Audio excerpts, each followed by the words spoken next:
Zombie Apocalypse.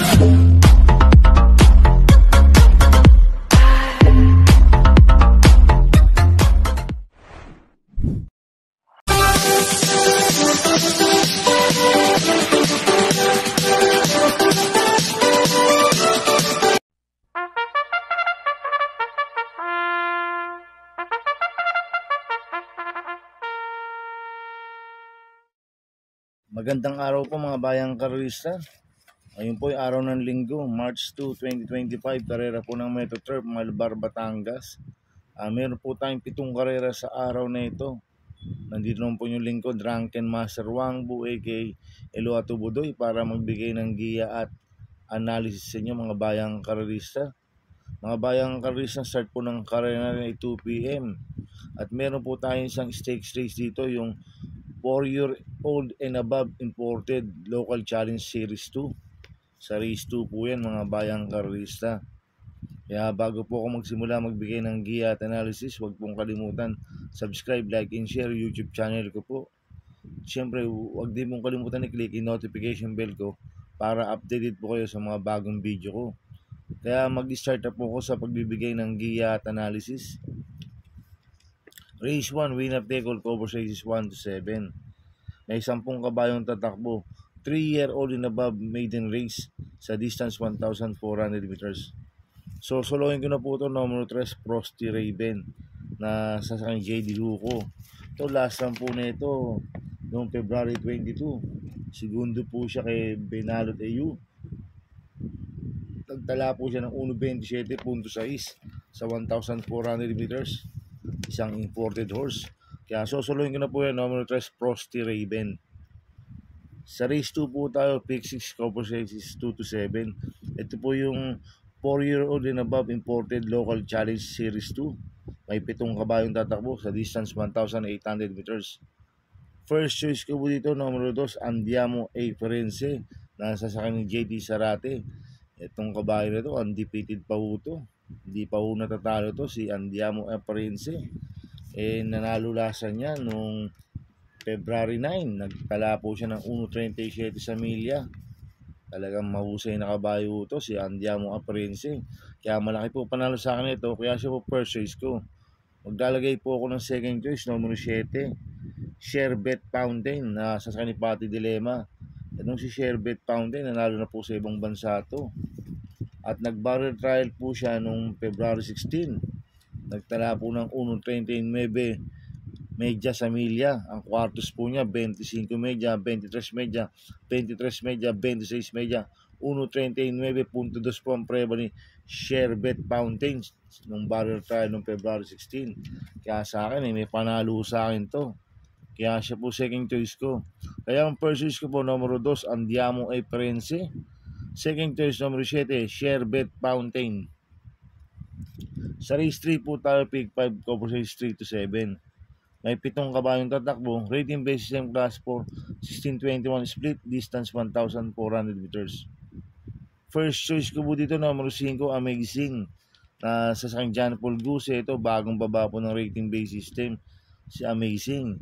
Last run po na ito noong February 2. Pampito ko lang gamer winner.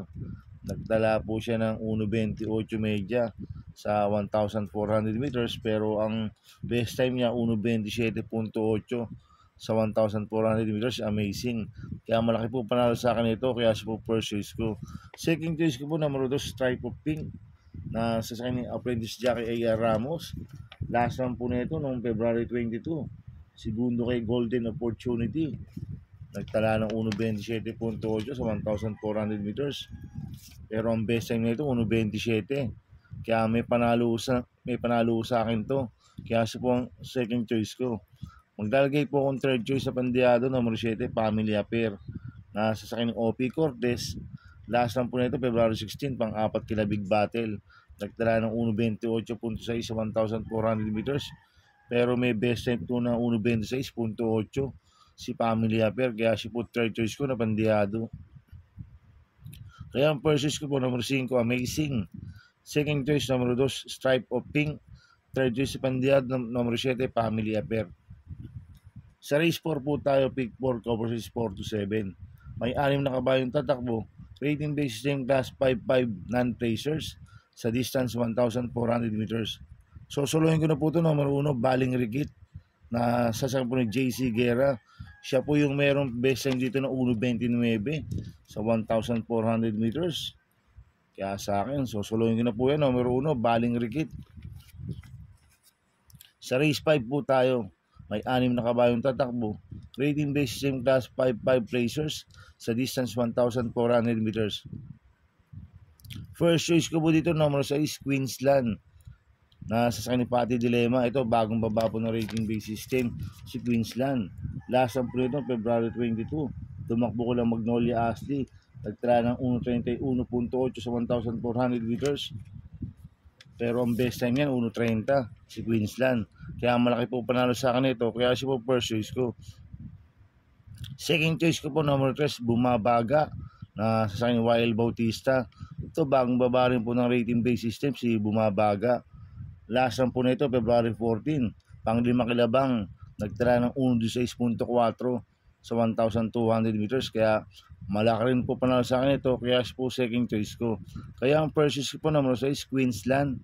Second choice, number 3, Bumabaga. Sa race 6 po tayo sa penultimate race. May 6 na kabayong tatakbo. May 7 kabayong tatakbo, but 16 numbers sa distance 1,600 meters. First choice ko po dito, number 4, Chuligan, na sa sampung si Penson. Ito, nanalo po noong February 14, nagtala ng 1.26 sa 1,400 meters. Ito, marami pa unong nanalo ito, 26 medyo po ang dating. Ang nagpanalo po dyan si MP Cañete, ngayon ang papatong si Penson. Isang imported horse po ito, malaking kabayo. Kaya malaki po panalo sa akin ito, kaya siya po first choice ko.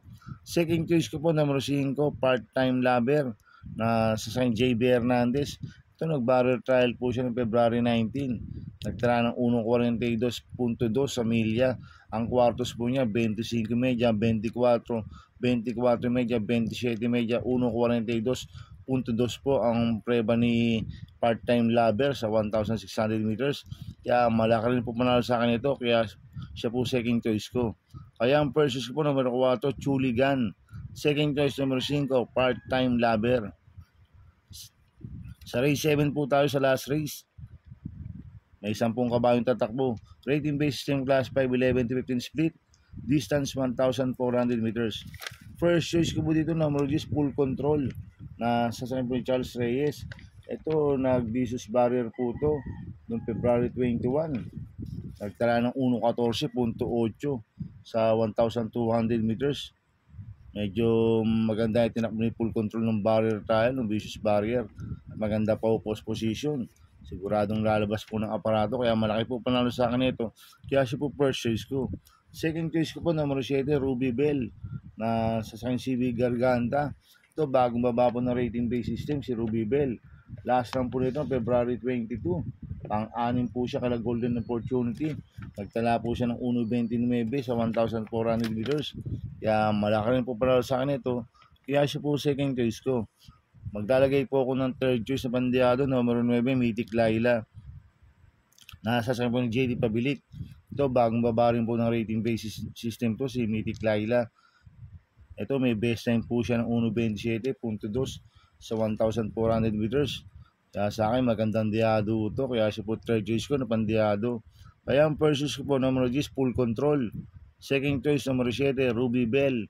Third choice pandiado, number 9, Mythic Laila. Good luck in happy racing, mga bayang karista. Inulit ko, tigabay ko lang at analysis ko. Pero pagdating sa tayan, kayo pa din na masusunod. Sana iswertihin tayo at magsitama. Kaya good luck po sa ating lahat, mga bayang karista. Mga bayang karista, shoutout muna ako. Happy racing po kay Boss Manuel Chua, kay Boss Manica, please. Happy racing sa inyo. At happy racing rin po sa mga taga-Bargadaan OTB. Kila paring Paxi Villar, kila Abin Prinal, kila Chairman Boy Samson, kila Dudoy Jesus, kila Macmac Villar. Happy racing sa inyo, mga taga-Bargadaan OTB. At happy racing din po sa mga taga 6th Avenue, Banal Street, Caloocan City, coming from Erning Karasig. At happy racing din po sa mga taga Double Rock at sa mga taga Ping Ping Boys. Happy racing sa inyo. Kaya mga bayang karisa, please subscribe my YouTube channel at Tubuloy 2.0. At sana'y lagi pong panahon ng ads ko, huwag niyo pong skip. Kaya maraming salamat po sa inyo and God bless.